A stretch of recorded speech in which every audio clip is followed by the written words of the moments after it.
শুভ সকাল। Aparnacharan city corporation college পরিচালিত online ক্লাসে একাদশ শ্রেণীর সকল নতুন ছাত্রীদের জানাই স্বাগতম। আমি এনি চৌধুরী, পরিণতি ও সুশাসন বিষয় নিয়ে তোমাদের সাথে আজকে আলোচনা করব। প্রিয় ছাত্রীরা, আশা করি তোমরা সবাই ভালো আছো। গত ক্লাসে তোমাদের নিশ্চয়ই খেয়াল আছে যে আমি পরিণতি ও সুশাসন প্রথম পত্রের প্রথম অধ্যায় পরিণতি ও সুশাসন পরিচিতি, এই অধ্যায়ের পরিণতি শব্দের অর্থটি, পরিণতির সংজ্ঞা সম্পর্কে সামান্য কিছু আলোচনা করেছিলাম। সেগুলো নিয়ে প্রথমে আমরা একটু রিভিউটা করি। আমরা জেনেছি যে পৌরনীতির ইংরেজি প্রতিশব্দ সিভিক্স, যেটি এসেছে ল্যাটিন শব্দ সিভিস এবং সিভিটাস থেকে। সিভিক্স শব্দের অর্থ নাগরিক আর সিভিটাস শব্দের অর্থ নগর রাষ্ট্র। তাহলে সামগ্রিকভাবে পৌরনীতি বলতে অর্থাৎ পৌরনীতির শব্দগত অর্থে এই সিভিস এবং সিভিটাস এই শব্দগত অর্থে পৌরনীতি বলতে আমরা বুঝছি নগর রাষ্ট্রে বসবাসরত নাগরিকদের আচরণ ও কার্যাবলী সংক্রান্ত একটি বিজ্ঞান। অর্থাৎ একটি নগরে যে নাগরিকরা বসবাস করে তারা কি কি সুযোগ সুবিধা পাবে, কি কি দায়িত্ব পালন করবে, সেই সম্পর্কে পৌরনীতি আমাদের জ্ঞান দান করে। এই জন্য আমরা ব্যাপক অর্থে আমরা বলতে পারি যে নাগরিক জীবনের সাথে সম্পর্কিত স্থানীয়, জাতীয় ও আন্তর্জাতিক বিষয় সম্পর্কে জ্ঞানের যে শাখা আলোচনা করে তাই হলো পৌরনীতি। অর্থাৎ নাগরিক জীবন আমাদের জীবনের সাথে যে স্থানীয় যে বিষয়গুলো রয়েছে, জাতীয় যে বিষয়গুলো রয়েছে, আন্তর্জাতিক যে বিষয়গুলো রয়েছে, এইগুলো সব কিছু নিয়ে পৌরনীতি আলোচনা করবে। এখন আমরা যে জিনিসটি আজকে নতুন যে জিনিসটি আমরা পড়ব সেটা হলো পৌরনীতির বিষয়বস্তু কি, সেগুলো নিয়ে আমরা এখন আলোচনা করব। ছাত্রীরা দেখো, আমরা আজকে আলোচনা করছি তাহলে পৌরনীতির বিষয়বস্তু নিয়ে, অর্থাৎ পৌরনীতি কি কি বিষয় নিয়ে আলোচনা করে সেগুলো। প্রথমে রয়েছে নাগরিকতা বিষয়, অর্থাৎ নাগরিক হিসেবে আমি আগেও বলেছি তোমাদেরকে, নাগরিক হিসেবে আমরা কি কি সুযোগ সুবিধা অর্থাৎ অধিকার ভোগ করব, কি কি দায়িত্ব পালন করব, একজন সুনাগরিকের কি কি গুণাবলী থাকবে, সুনাগরিকের গুণাবলী থাকবে, এগুলো সব কিছু নিয়ে কিন্তু আলোচনা করবে এই পৌরনীতি। এই জন্য বলছে যে সুনাগরিকের দায়িত্ব ও কর্তব্যবোধ, সচেতনতা প্রভৃতি গুণাবলী রাষ্ট্রকে মহিয়ান করে তোলে। সুনাগরিকতা নাগরিকের অতীতার ও কর্তব্যবোধ প্রকৃতির অতীত ও বর্তমান সম্পর্কেও কিন্তু এই নাগরিকের অধিকার এবং দায়িত্ব, এগুলোর অতীতে কেমন ছিল, বর্তমানে কেমন আছে, এগুলো নিয়েও কিন্তু আলোচনা করবে এই পৌরনীতি। তাহলে নাগরিকতা বিষয় মানে নাগরিক হিসেবে আমরা কি কি সুযোগ সুবিধা পাচ্ছি, কি কি দায়িত্ব পালন করছি, সুনাগরিকের কি কি গুণাবলী থাকবে, এগুলো সব কিছু নিয়ে পৌরনীতি আলোচনা করবে। আমাদের দ্বিতীয় পয়েন্ট হলো মানব সভ্যতার আদি সংগঠন নিয়ে আলোচনা। মানব সভ্যতার আদি সংগঠন নিয়ে আলোচনা। তোমরা বলো, মানব সভ্যতার সবচেয়ে প্রাচীন সংগঠন কোনটি? সবচেয়ে যখন কি ছিল না, আদিমকালে যখন মানুষ ছন্ন ছাড়া জীবন যাপন করত, তখন মানুষ প্রথমে কি তৈরি করে, নিজেদের নিরাপত্তার প্রয়োজনে প্রথমে তৈরি করে তারা পরিবার। তাহলে মানব সভ্যতার আদি সংগঠন হলো পরিবার। এই পরিবার থেকে সৃষ্টি হয়েছে সমাজ। মানুষ তখন অনেকগুলো পরিবার একত্রে বসবাস করা শুরু করলো, তখন তারা একটা সমাজ তৈরি করবার প্রয়োজনীয়তা অনুভব করলো। এই সমাজ থেকে সৃষ্টি হয়েছে আমাদের এই রাষ্ট্র নামক প্রতিষ্ঠানের। তাহলে মানব সভ্যতার আদি সংগঠন হলো পরিবার। এই পরিবার প্রাচীনকালে কেমন ছিল? আদিকালে ম্যাক্সিমাম পরিবার কেমন ছিল? যৌথ পরিবার ছিল, কিন্তু বর্তমানে পরিবারগুলো কেমন হয়ে গেছে? ম্যাক্সিমাম পরিবার হলো একক পরিবার। অর্থাৎ এই পরিবার আদিকালে কেমন ছিল, বিবর্তনের ধারায় পরিবারগুলো বর্তমানে কিরকম হয়েছে, এই সবকিছু নিয়ে পরিণতি আলোচনা করে। অর্থাৎ পরিবারের বর্তমান এবং অতীত রূপ, পরিবারের কার্যাবলী, এই পরিবার থেকে এসেছে সমাজ, এই সমাজের বিকাশ, সমাজের পরিবর্তন, কারণসমূহ, তারপর সমাজ থেকে এসেছে রাষ্ট্র, তাহলে রাষ্ট্রের উৎপত্তি, ইতিহাস, এই সব কিছু নিয়ে পরিণতি আলোচনা করবে। অর্থাৎ পরিবার নিয়ে যেমন পরিণতি আলোচনা করে, তেমনি পরিবার থেকে সৃষ্টি হয়েছে সমাজ, সমাজ নিয়েও আলোচনা করবে, আবার রাষ্ট্র নিয়েও পরিণতি আলোচনা করে। এরপর আমাদের 3 নাম্বার পয়েন্ট হলো রাজনৈতিক প্রতিষ্ঠান সম্পর্কে আলোচনা। রাজনৈতিক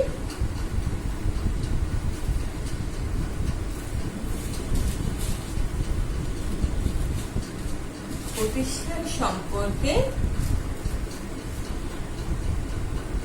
আলোচনা। অর্থাৎ এই রাজনৈতিক প্রতিষ্ঠান বলতে এখন আমরা কি বুঝাবো? আমরা এরা দিয়েছি আদি সংগঠন মানে হলো পরিবার, সমাজ, রাষ্ট্র। এখন আমরা রাজনৈতিক প্রতিষ্ঠান সম্পর্কে আমরা কি বুঝবো? রাজনৈতিক প্রতিষ্ঠান কি হতে পারে? রাষ্ট্র। এই যে আমরা এই রাষ্ট্রটাও কিন্তু একটা রাজনৈতিক প্রতিষ্ঠান। এই রাষ্ট্রের সংজ্ঞা, এই রাষ্ট্র বলতে আমরা কি বুঝি? রাষ্ট্রের উৎপত্তি, রাষ্ট্রের উপাদান, তারপর রাষ্ট্রের মধ্যে কি আছে? একটা রাষ্ট্র পরিচালনা করতে গেলে কি লাগে?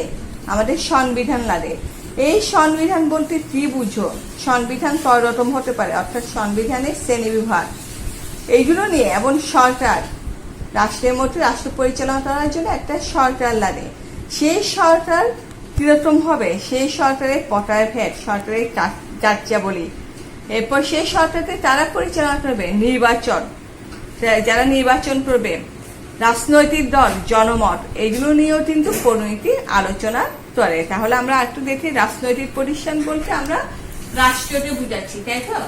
এই রাষ্ট্রের সংজ্ঞা সম্পর্কে, রাষ্ট্রের পটায়ভেদ, যেমন রাষ্ট্রের পটায়ভেদ মানে তোমরা কি বুঝবে? যে কোন রাষ্ট্র হলো দিয়ে এক কেন্দ্রিক রাষ্ট্র, যেমন আমাদের বাংলাদেশ হলো দিয়ে একটা এক কেন্দ্রিক রাষ্ট্র, অর্থাৎ কেন্দ্র হতে পরিচালনা করা হয়। কিন্তু যেসব রাষ্ট্র আয়তনে বড় সেগুলো হলো দিয়ে যুক্তরাষ্ট্রীয়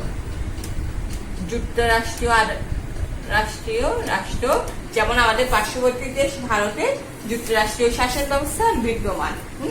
এই রাষ্ট্র পরিচালনা করার জন্য আমাদের কি লাগছে? রাষ্ট্র কেমন ভাবে পরিচালিত হবে? সংবিধান। তোমরা যারা এসএসসিতে, আবারও বলছি, পরিণতি ছিল, মানবিক বিভাগে ছিল, তারা সংবিধান নিয়ে নিশ্চয় পড়েছে। সংবিধানের পটায়ভেদ, অর্থাৎ সংবিধান কিরকম হতে পারে? সুপরিবর্তনীয় হতে পারে, আবার দুষ্পরিবর্তনীয় হতে পারে। যেমন আমাদের বাংলাদেশের সংবিধান হলো দুষ্পরিবর্তনীয় সংবিধান, ঠিক আছে? এই সংবিধান নিয়ে আলোচনা করবে, রাষ্ট্র নিয়ে সংবিধান নিয়ে আলোচনা করবে, এই সংবিধান পরিচালনা করবে তারা সরকার। এই সরকার আবার কেমন হতে পারে? কি ধরনের সরকার হতে পারে? গণতান্ত্রিক সরকার হতে পারে, যেমন আমাদের বাংলাদেশের সরকার, আবার এককেন্দ্রিক সরকার হতে পারে, অর্থাৎ রাষ্ট্রপতি শাসিত সরকার হতে পারে, শুধু রাষ্ট্রপতি পরিচালনা করবে সেই ধরনের সরকার হতে পারে। আবার সরকারের বিভিন্ন বিভাগ রয়েছে, যেমন সরকারের, এটা মাথায় রাখবে সবসময়, এটা পরবর্তীতে আমরা আলোচনা করবো। সরকারের 3টা বিভাগ রয়েছে, শাসন বিভাগ, আইন বিভাগ আর বিচার বিভাগ। এইগুলো কিভাবে কাজ করে, শাসন বিভাগ, আইন বিভাগ, বিচার বিভাগ কিভাবে কাজ করে, সেগুলো নিয়ে আলোচনা করে। রাজনৈতিক দল, একটা রাষ্ট্র পরিচালনা করতে হলে অবশ্যই রাজনৈতিক দল থাকবে। সেটা যদি গণতান্ত্রিক দেশ হয়, গণতান্ত্রিক সরকার ব্যবস্থা হয়, তাহলে এখানে রাজনৈতিক দল অনেক। কিন্তু যদি রাষ্ট্রীয় এককেন্দ্রিক সরকার হয়, তাহলে, অর্থাৎ এক নায়কতান্ত্রিক সরকার হয়, তাহলে একটি মাত্র রাজনৈতিক দল ব্যবস্থা বিদ্যমান থাকবে। সেই রাজনৈতিক দল নিয়ে আলোচনা করবে। জনমত, অর্থাৎ জনগণের মতামত সরকার মানছে কিনা, জনমত কিরকম হচ্ছে, সেগুলো নিয়ে এই পরিণতি আলোচনা করা। তাহলে খেয়াল করো, রাজনৈতিক পরিসরের মধ্যে কি রাখছে? রাষ্ট্র আসছে, সংবিধান আসছে, সরকার আসছে, জনমত আসছে, রাজনৈতিক দল আছে। এই সব কিছু নিয়ে আরো অনেক কিছু রয়েছে, মেন এগুলো। এই সব কিছু নিয়ে কিন্তু আলোচনা করে পৌরনীতি। এরপর দেখি আরেকটা, দেখি 4 নম্বর পয়েন্টটা কি হতে পারে।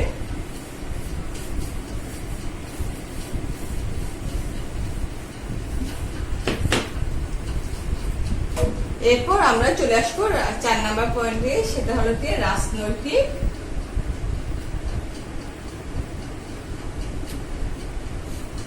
তত্ত্ব। রাজনৈতিক তত্ত্ব বলতে এবার আমরা কি দেখি, দেখো, পৌরনীতি ও সুশাসনে রাষ্ট্রের উৎপত্তি, রাষ্ট্রের কার্যাবলী সম্পর্কে বিভিন্ন তত্ত্ব বা মতামত সম্পর্কেও কিন্তু পৌরনীতি আলোচনা করে। অর্থাৎ রাষ্ট্রের উৎপত্তি কেমন করে হয়েছে সেটা নিয়ে আলোচনা করবে। রাষ্ট্রের উৎপত্তি, কার্যাবলী, কি কি কাজ করবে রাষ্ট্র, রাষ্ট্রের কাজটি, এগুলো সবকিছু নিয়ে কিন্তু পৌরনীতি আলোচনা করবে। এরপর রয়েছে সামাজিক ও রাজনৈতিক বিমুক্ত বিষয় নিয়ে আলোচনা। সামাজিক ও রাজনৈতিক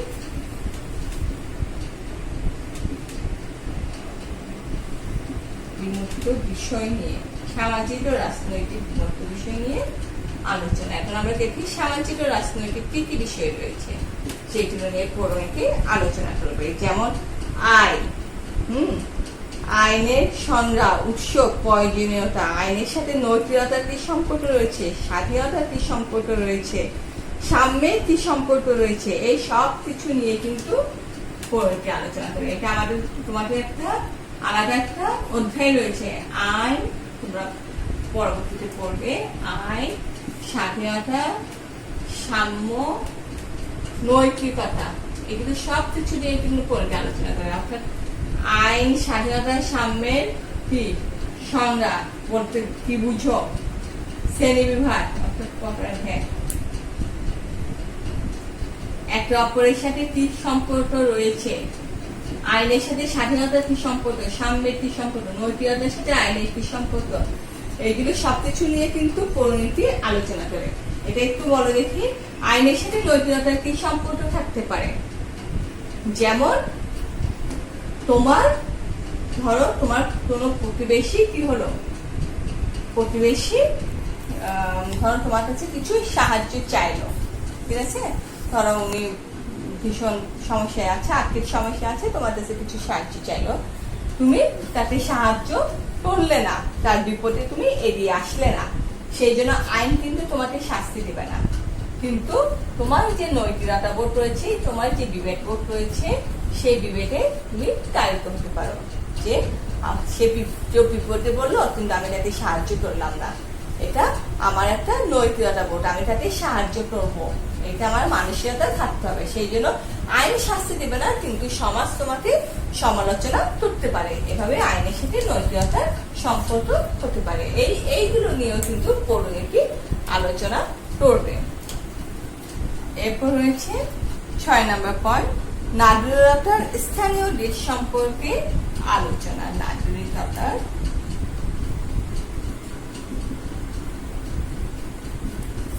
স্থানীয় দিক সম্পর্কে আলোচনা। তৃতীয় স্থানীয় দিক থাকতে পারে।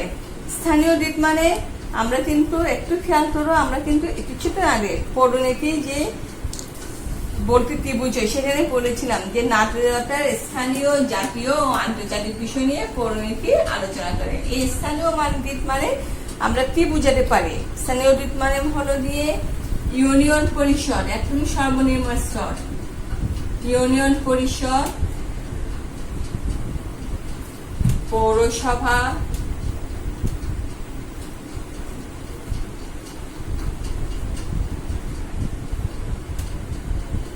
জেলা পরিষদ, এইগুলো নিয়ে পৌরনীতি আলোচনা করবে। এগুলো কিভাবে কিভাবে কাজ করে। সিটি কর্পোরেশন আছে,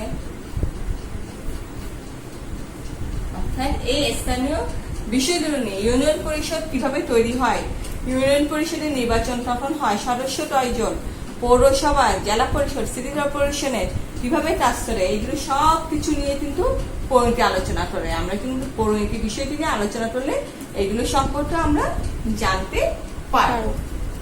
এরপর দেখি আমাদের পরের পয়েন্টটা দেখি, সব তোমাদের বই আছে মেয়েরা।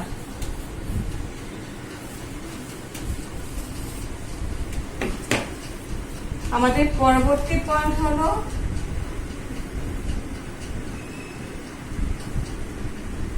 জাতীয় গীত সম্পর্কে আলোচনা। একটা পড়েছি ইয়ে নিয়ে আলোচনা, তিনি আলোচনা করেছি স্থানীয়। এখন করবো জাতীয় গীত সম্পর্কে আলোচনা। জাতীয় গীত মানে কি? জাতীয় স্বাধীনতা আন্দোলনের পটভূমি, বিভিন্ন নেতার অবদান, রাজনৈতিক গুরুত্বপূর্ণ ঘটনা সমূহ নিয়ে পরিণতি আলোচনা করে। যেমন আমাদের এই স্বাধীন বাংলাদেশ সৃষ্টির পিছনে যেসব নেতারা রয়েছে সেগুলো বিভিন্ন গুরুত্বপূর্ণ নেতার অবদান নিয়ে আমরা আলোচনা করব। তারপর স্বাধীনতা আন্দোলন নিয়েও আলোচনা করব আমরা পরবর্তীতে। এরপর রয়েছে আন্তর্জাতিক দিক নিয়ে। যেমন ধরো বর্তমানে কিন্তু একটা জিনিস খেয়াল করো, কোন রাষ্ট্রই যেমনটা আমাদের বাংলাদেশও সব দিক থেকে স্বয়ংসম্পূর্ণ নয়। একটা না একটা দিকের উপর আমাদেরকে অন্য দেশের উপর নির্ভরশীল হতে হয়। যেমন তেমনি আমাদের বাংলাদেশের উপরও কিন্তু অন্য দেশ নির্ভরশীল কোনো না কোনো সাইডে, ঠিক আছে? অর্থাৎ প্রতিটা রাষ্ট্রতে কি করতে হয়, সুন্দর করে দেশ পরিচালনা করতে গেলে একে অপরের সাথে সাহায্য সহযোগিতা করে দেশ পরিচালনা করতে হয়। এই দেশ পরিচালনা করতে গিয়ে বিভিন্ন আন্তর্জাতিক যে প্রতিষ্ঠান রয়েছে, যেমন একটি গুরুত্বপূর্ণ আন্তর্জাতিক প্রতিষ্ঠান হলো জাতিসংঘ, আর কি আছে সার্ক, ওআইসি,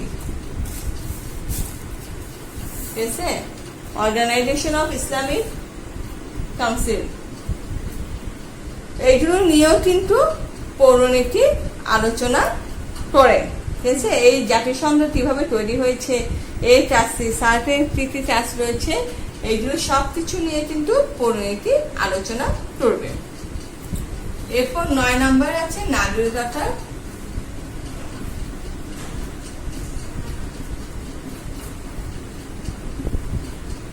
অতীত দিক নিয়ে আলোচনা।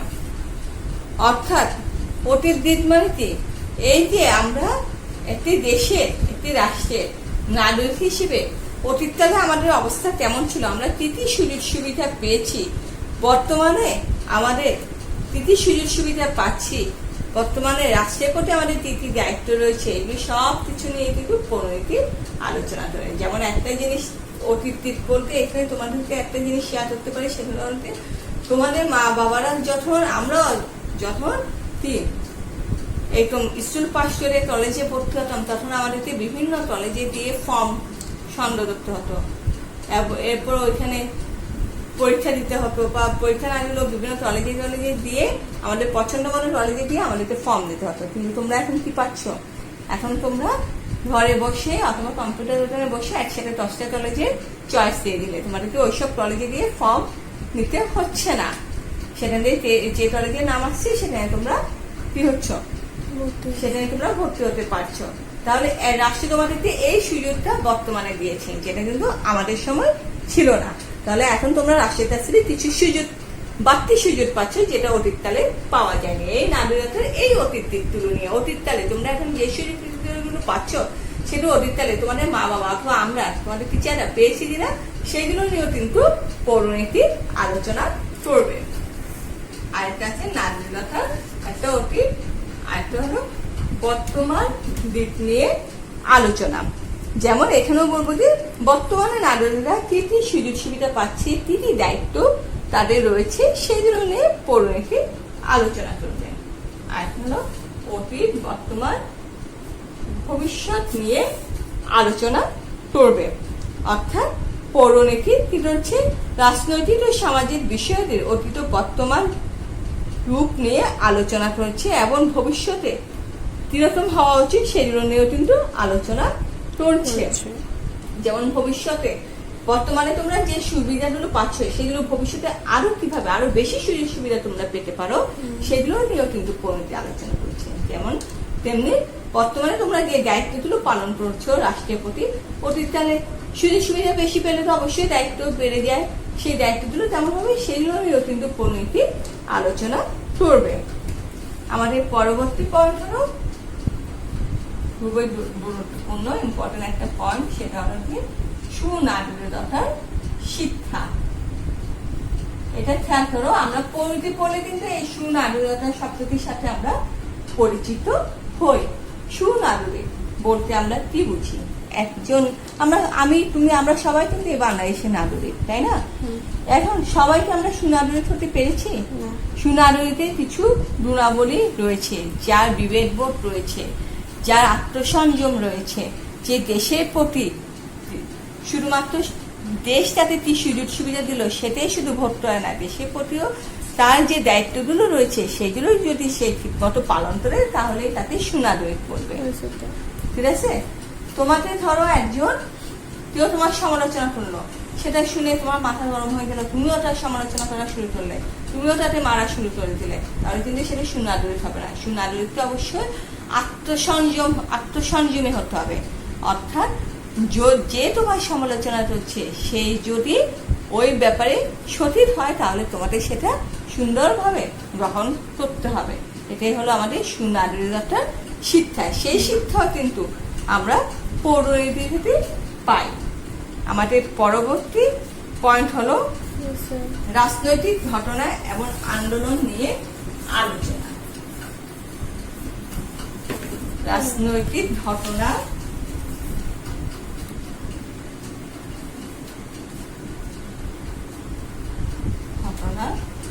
ও আন্দোলন নিয়ে আমরা আলোচনা করব। এখানে আমরা সেই 200 বছর আগে চলে যাও। কি হয়েছিল? 1757 সালে কি হয়েছিল?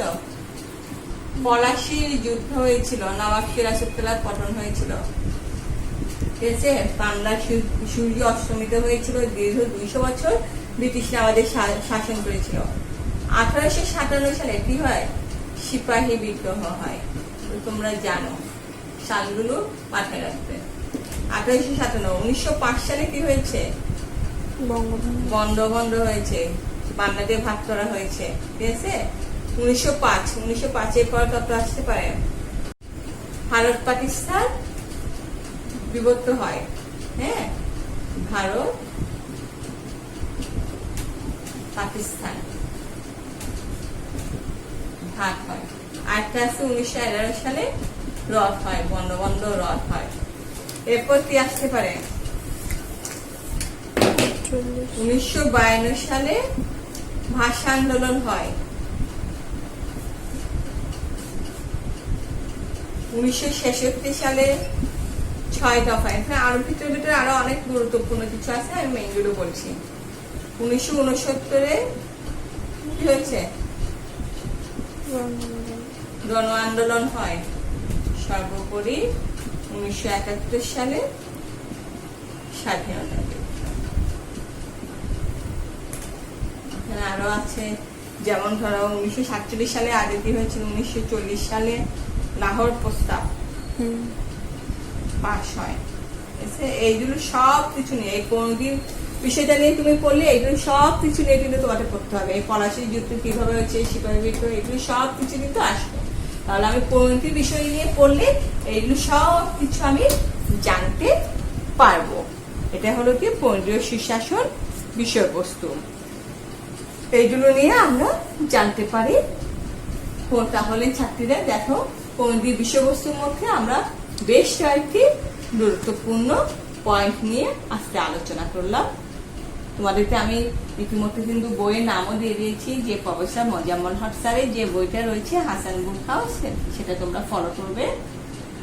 যারা ইতিমধ্যে বই কিনে ফেলেছো, তারা আজকে যা পড়ালাম তা তোমরা পাশার মধ্যে একটু পড়ো, চর্চা করো। এই হলো দিয়ে আজকে পড়া। আশা করি সবাই ভালো থাকবে, সুস্থ থাকবে। আর মেয়েরা বারবার বলছি তোমাদের সাথে আমার আবার দেখা হবে সামনের মঙ্গলবার ঠিক এই সময়ে। ধন্যবাদ সবাইকে।